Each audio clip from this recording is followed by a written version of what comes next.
Bismillahirrahmanirrahim. Assalamualaikum warahmatullahi wabarakatuh.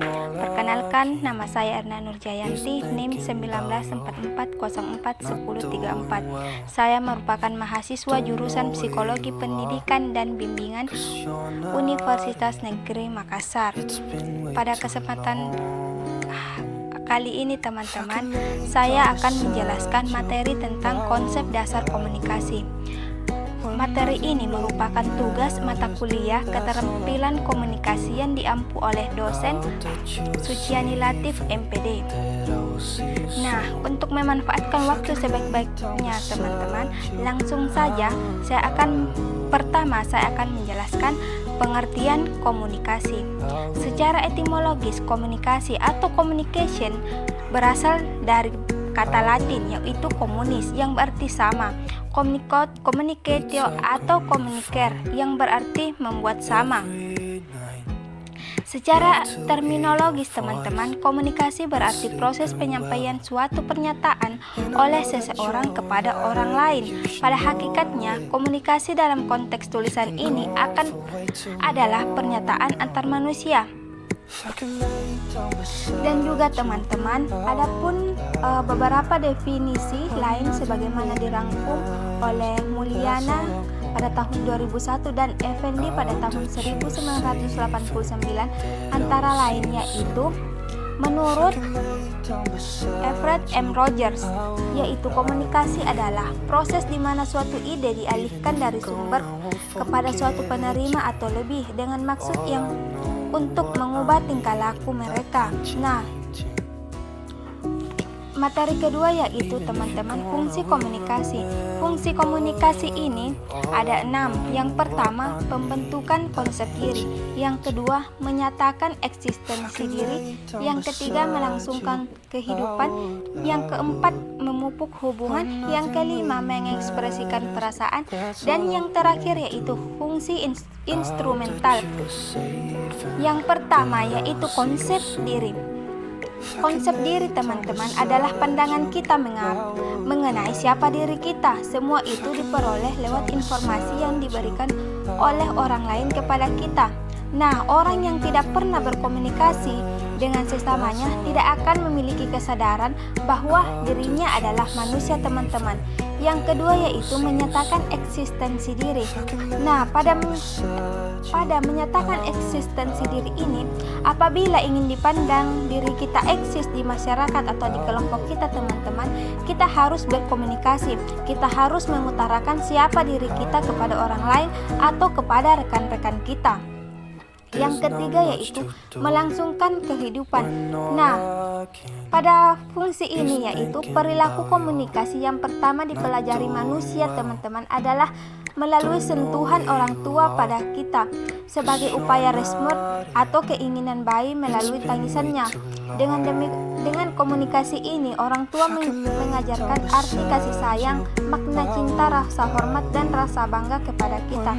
Nah, semakin dewasa, semakin banyak yang dipelajari dengan komunikasi antar sesamanya sehingga timbul rasa ketertarikan dengan lawan jenis, timbul sikap memilih, menyortir, dan akhirnya mengambil keputusan dengan siapa ia berteman hidup selamanya.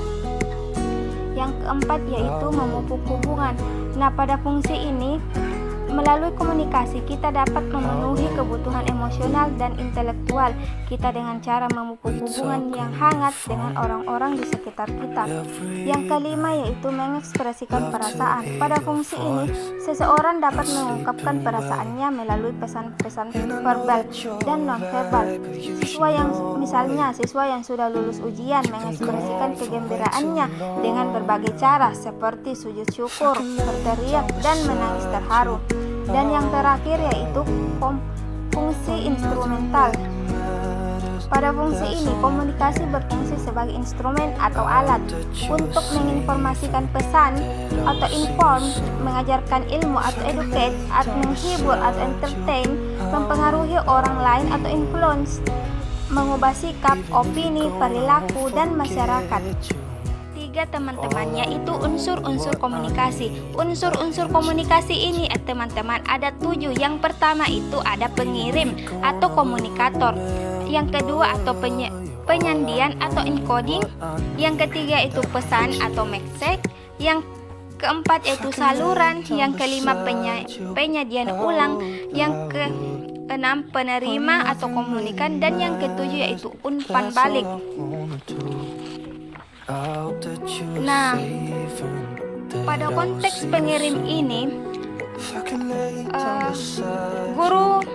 guru dan siswa berperan sebagai komunikator sehingga terjadi komunikasi dua arah. Maksudnya di sini, ketika guru menyampaikan materi pelajaran kepada siswa, guru berperan sebagai komunikator dan siswa berperan sebagai komunikan. Yang kedua yaitu penyandian. Nah, penyandian ini adalah proses yang dilakukan oleh komunikator untuk mengemas maksud atau pesan yang ada dalam benak dan hatinya menjadi simbol-simbol, suara, tulisan, gerak tubuh, dan bentuk lainnya untuk dikirimkan kepada komunikan. Yang ketiga yaitu pesan. Nah, pesan ini adalah maksud atau informasi yang akan disampaikan oleh komunikator melalui simbol-simbol. Pesan ini juga dikatakan bahwa pesan adalah sesuatu atau makna yang terkandung dalam simbol-simbol. Pesan itu dapat berbentuk verbal atau ucapan dan tulisan atau berbentuk non-verbal, yaitu berupa gerak tubuh dan ekspresi wajah. Yang keempat yaitu saluran. Saluran adalah tempat pesan dalam bentuk simbol-simbol dilewatkan dari komunikator ke komunikan. Yang kelima yaitu penyajian ulang. Nah, penyajian ulang ini adalah proses yang dilakukan komunikan untuk menginterpretasikan simbol-simbol yang diterimanya menjadi makna. Yang keenam yaitu penerima. Penerima ini adalah penerima pesan atau individu atau kelompok yang menjadi sasaran komunikasi. Dan yang terakhir yaitu umpan balik. Umpan balik ini adalah informasi yang kembali dari komunikan ke komunikator sebagai respon terhadap pesan yang disampaikan oleh komunikator. Nah, teman-teman, selanjutnya yaitu materi terakhir yaitu proses komunikasi. Proses komunikasi ini ada dua. Model yang pertama yaitu model komunikasi Lasswell. Nah, pada model komunikasi Lasswell ini sangat populer dengan pernyataannya yaitu who say what in which channel to whom with what effect. Nah, dalam konteks pembelajaran ada tiga hal yang dapat digarisbawahi berdasarkan pernyataan Lasswell, teman-teman. Pertama yaitu who, pengirim atau komunikator atau orang yang menyampaikan pesan atau guru. Yang kedua yaitu say what, yaitu pesan atau materi pelajaran. Yang ketiga yaitu on what channel, yaitu media atau alat bantu mengajar. Yang keempat yaitu to whom, penerima atau komunikasi atau siswa. Dan yang terakhir yaitu with what effect, artinya dampak atau hasil komunikasi atau hasil belajar siswa. Nah, yang kedua yaitu pada model komunikasi Lasswell ini tidak melibatkan umpan balik atau feedback, sehingga bersifat komunikasi satu arah dari guru kepada siswa. Gaya komunikasi ini dalam pembelajaran kurang dapat diterima karena akan menyebabkan siswa pasif atau kurang membangkitkan daya kritis siswa. Akibatnya hasil belajar dan pembelajaran kurang maksimal. Nah, pada yang ketiga, model komunikasi Lasswell ini tidak mempertimbangkan gangguan komunikasi. Selanjutnya yaitu model komunikasi Scrum. Model komunikasi ini dianjurkan oleh Weber Scrum digambarkan menjadi dua hal yang perlu digarisbawahi. Yang pertama yaitu dia memperkenalkan bahwa gagasan tentang penyandian atau encoding dan penyandian ulang atau decoding. Penyandian yang dimaksud ini adalah proses pengemasan pesan atau maksud oleh pengirim atau komunikator ke dalam susunan simbol-simbol tertentu seperti bahasa, tulisan, gerak tubuh, dan bahasa nonverbal lainnya.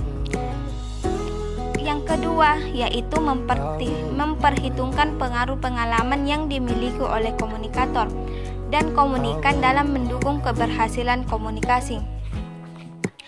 Dalam konteks pembelajaran, salah satu aspek komunikasi yang harus dipertimbangkan oleh guru sebagai komunikator dalam mengemas pesan adalah jenjang dan luasnya pengalaman siswa sebagai komunikan dalam konteks materi pelajaran yang akan disampaikan.